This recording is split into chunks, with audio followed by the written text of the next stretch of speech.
Friends, welcome to my channel Medihut. And आज हम बात करने वाले हैं कोस3 ड्रॉप के बारे में। क्या इसके यूज़ हैं, क्या डोज है एंड क्या साइड इफ़ेक्ट है, सब कुछ जानेंगे आज हम इस वीडियो में। वीडियो स्टार्ट करने से पहले अगर आप चैनल पर पहली बार आएँ तो प्लीज़ चैनल को सब्सक्राइब कर लें एंड वीडियो को लाइक कर लें। चैनल को सब्सक्राइब जरूर कर लें क्योंकि आप में से ही 85% लोग ऐसे हैं जो वीडियो को तो देखते हैं पर चैनल को सब्सक्राइब नहीं करते। तो प्लीज़ आप सभी लोगों से रिक्वेस्ट है, चैनल को सब्सक्राइब जरूर कर लें। अगर हम बात करें ये तो इसके अंदर हमारा कंपोजिशन पाया जाता है ओमेगा 3 फैटी एसिड। और अगर हम बात करें ये ड्रॉप, सिरप और कैप्सूल तीनों ही फॉर्म में अवेलेबल होता है। अगर हम बात करें इसके ब्रांड नेम्स के बारे में, यानी आपको मार्केट में किस किस नाम से ये मिल सकते हैं, तो कोस3 की हमारी ड्रॉप आती है जो कि एक्यूमेंटस कंपनी के द्वारा बनाई जाती है, और कोस3 का ये हमारा सिरप आता है जो कि एक्यूमेंटस कंपनी के द्वारा ही बनाया जाता है। या एक हमारा ब्रेन मैक्स सिरप आता है जो कि हमारा जोएडेंटस फार्मास्यूटिकल कंपनी के द्वारा बनाया जाता है। और ओमेगा 3 फैटी एसिड के कैप्सूल आपको कहीं भी आसानी से किसी मेडिकल स्टोर पर मिल जाएंगे, तो इसमें इतनी ज़्यादा कोई खास बात नहीं है। अगर हम बात करें ओमेगा 3 फैटी एसिड के बारे में, तो इसके अंदर जो हमारा ओमेगा 3 फैटी एसिड पाया जाता है, जैसे कि नाम से ही हमें स्पष्ट हो रहा है कि इसके अंदर जो हमारे 3 फैटी एसिड पाए जाते हैं, जिसके अंदर हमारा सबसे पहला जो होता है हमारा EPA होता है, दूसरा हमारा DHA होता है एंड लास्ट वन इज़ हमारा ALA होता है।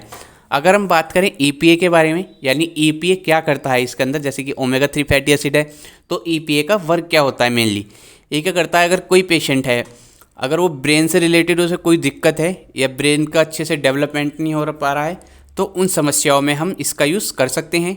या अगर कोई मानसिक रूप से थोड़ा कमज़ोर है, उसे याददाश्त करने की क्षमता बहुत कम है, तो उस स्थिति में हमारा EPA वर्क करता है। तो अगर हम बात करें सेकंड वाले की, जो हमारा सेकंड क्या इसके अंदर पाया जाता है, हमारा सेकंड वाला जो हमारा पाया जाता है इसके अंदर DHA पाया जाता है।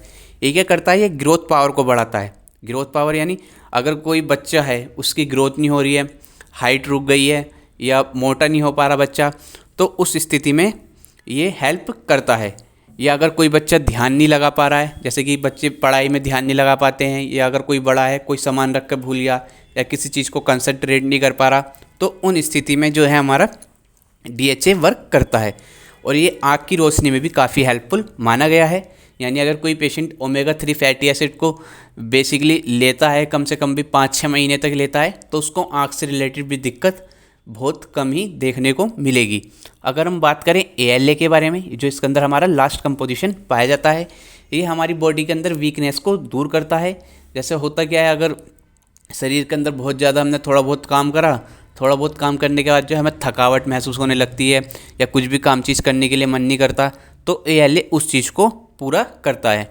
अगर हम बात करें ओमेगा 3 फैटी एसिड बोल सकते हैं, या कोस3 की ड्रॉप, या कोस3 का सिरप, या ब्रेन मैक्स का सिरप भी हम बोल सकते हैं। अगर हम बात करें इसका वर्क क्या होता है, यानी काम कैसे करता है, ये क्या करता है, हमारे शरीर के अंदर बैड कोलेस्ट्रॉल होता है जो कि हमारे काम करने की इच्छा को कम कर देता है। जैसे कि थकावट बहुत ज़्यादा महसूस होने लगती है, अगर हमने थोड़ी बहुत देर कुछ काम करा है, ऐसा लगता है पता नहीं कितना ज़्यादा कर लिया, तो ये बैड कोलेस्ट्रॉल की वजह से होता है जो हमारा काम करने का मन नहीं करता। तो ओमेगा 3 फैटी एसिड क्या करता है, बैड कोलेस्ट्रॉल को गुड कोलेस्ट्रॉल में चेंज कर देता है, जिससे फ़ायदा क्या होता है, हमारे शरीर के अंदर इतनी जल्दी थकावट महसूस नहीं होती या आँख की रोशनी इतनी जल्दी कमज़ोर नहीं होती, तो इसका ये फ़ायदा होता है। अगर हम बात करें, डॉक्टर जो है ओमेगा 3 फैटी एसिड को और भी कई तरीके से इस्तेमाल में लेता है। जैसे कि अगर किसी पेशेंट को हार्ट से रिलेटेड दिक्कत है, यानी उसका ब्लड क्लॉट हो गया है, या हार्ट बीट जो है बहुत ज़्यादा रहती है, या BP बहुत ज़्यादा बढ़ा हुआ रहता है, तो उन स्थिति में भी ओमेगा 3 हम दे सकते हैं। जैसे कि आँख की रोशनी का मैंने आपको बता ही दिया है, अगर आँख की रोशनी कमज़ोर हो गई है तो उस स्थिति में दोबारा से ओमेगा 3 फैटी एसिड दिया जा सकता है। अगर कोई पेशेंट मेंटली वीक है तो उस स्थिति में भी हम उसको दे सकते हैं। अगर हम बात करें चौथे की पॉइंट की, यानी और किस पॉइंट में दे सकते हैं हम इसे, अगर किसी बच्चे की ग्रोथ नहीं हो पा रही है, बॉडी के अंदर बहुत ज़्यादा वीकनेस है, तो उस स्थिति में भी इसका यूज़ हम कर सकते हैं ओमेगा 3। अगर हम बात करें, देखो एक तो होता है कि ओमेगा 3 ये जो हमने फैटी एसिड वाला था, ये हुआ क्या है कि ये तो डॉक्टर ने लिख के दे दिया हमें, तो हमने सिरप के फॉर्म में ले लिया।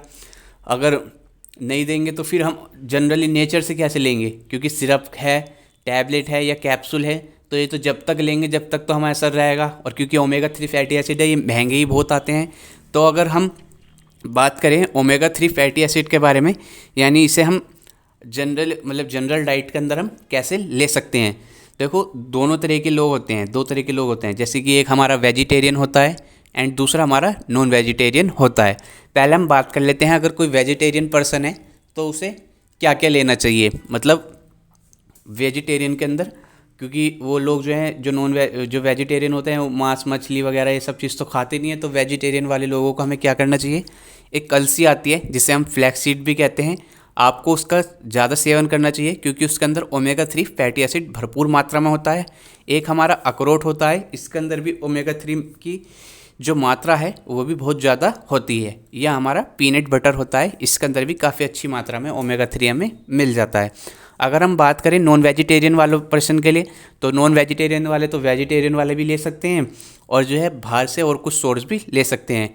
जैसे कि एक तो जितनी भी हमारी मछलियाँ होती हैं इसके अंदर बहुत ज़्यादा ओमेगा 3 फैटी एसिड पाया जाता है, और जैसे कि इसके अंदर कुछ खास मछली होती हैं जिनके अंदर बहुत ही ज़्यादा मात्रा में ओमेगा 3 पाया जाता है, जैसे कि सैल्मन होती है या ट्यूना होती है, इनके अंदर जो है ओमेगा 3 फैटी एसिड की मात्रा बहुत ज़्यादा मात्रा में पाई जाती है।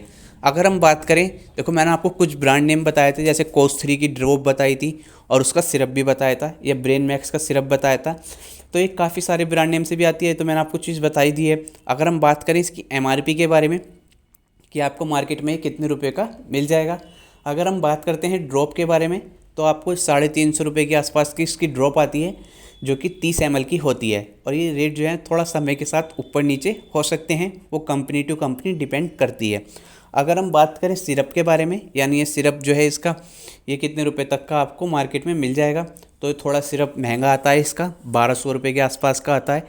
तो मैं जब भी ये चीज़ बोल रहा हूँ, अगर आप इसे जनरल रूप में लोगे, मतलब नेचर से ही लोगे तो ज़्यादा फ़ायदेमंद रहेगा, क्योंकि थोड़े महंगे सिरप आते हैं तो उस वजह से दिक्कत हो सकती है। अगर हम बात करें, देखो मैंने आपको इसके यूजेस बता दिए। अगर हम बात करें डोज के बारे में कि इसकी डोज कैसे कैसे लेनी चाहिए, तो डोज का इसका ये है, एक तो आप इसको, अगर हम बात करें ड्रॉप के बारे में, तो ड्रॉप जो है इसको 10-10 बूंद सुबह शाम, और ये केवल 6 महीने या 8 महीने तक के बच्चों को ही चलती है। अगर उससे कोई ऊपर बच्चा है तो उसके अंदर इस सिरप की हम इस्तेमाल ले सकते हैं, और अगर हमारा कोई बच्चा 12 या 13 साल से ऊपर का है तो उसके अंदर हम कैप्सूल वगैरह भी दे सकते हैं।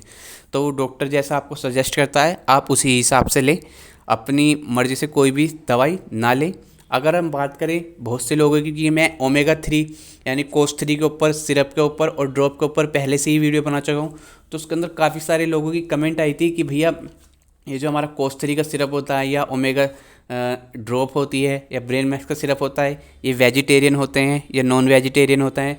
तो इसके अंदर आप देख रहे होंगे ग्रीन सिंबल होता है, जिसके अंदर भी ग्रीन सिंबल होता है यानी वो वेजिटेरियन को प्रेजेंट करता है।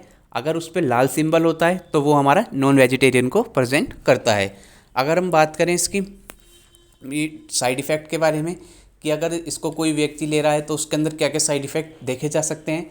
साइड इफ़ेक्ट कोई इतने ज़्यादा नहीं है, कुछ साइड इफ़ेक्ट देखे गए हैं थोड़े बहुत, जैसे कि चिड़चिड़ापन हो सकता है या घबराहट हो सकती है या वॉमिटिंग या नोज़िया की शिकायत भी हो सकती है, और कोई इसके इतने ज़्यादा साइड इफ़ेक्ट नहीं है। मेरे को ये दोबारा वीडियो इसलिए बनानी पड़ी क्योंकि पता नहीं मेरे यूट्यूब वीडियो इसके अंदर क्या दिक्कत आ रही है। जैसे ही मैं वीडियोस को अपनी सर्च कर रहा हूँ तो उसके अंदर इमेजेस जो मैंने थंबनेल बनाया था तो वो थंबनेल शो नहीं हो रहा, तो इस चक्कर में मेरे को दोबारा बनानी पड़ रही है ये वीडियो। चलो कोई बात नहीं, वो तो मैं बना चुका हूँ, इसको भी आप एक बार ज़्यादा से ज़्यादा लोगों को शेयर करें। अगर आपको वीडियो अच्छी लगी हो तो प्लीज़ वीडियो को लाइक कर लें, एंड कमेंट के अंदर आप अपनी इच्छा अनुसार कुछ भी लिख सकते हैं। अगर आपको कुछ सीखने को मिला या अगर मेरे से कुछ छूट गया है तो आप नीचे कमेंट के अंदर मेंशन कर सकते हैं। और एक चीज़ और, जो आपको स्क्रीन पर नंबर दिख रहा है, अगर आपकी किसी भी तरह की क्वेरी है या आपको कुछ चीज़ पूछनी है तो आप इस कॉन्टैक्ट नंबर पर कॉन्टैक्ट कर सकते हैं, मैं आपका रिप्लाई दे दूँगा। या तो आप नीचे कमेंट कर सकते हैं या आप मेरे को कॉन्टैक्ट कर सकते हैं। I hope you like this video. Thank you.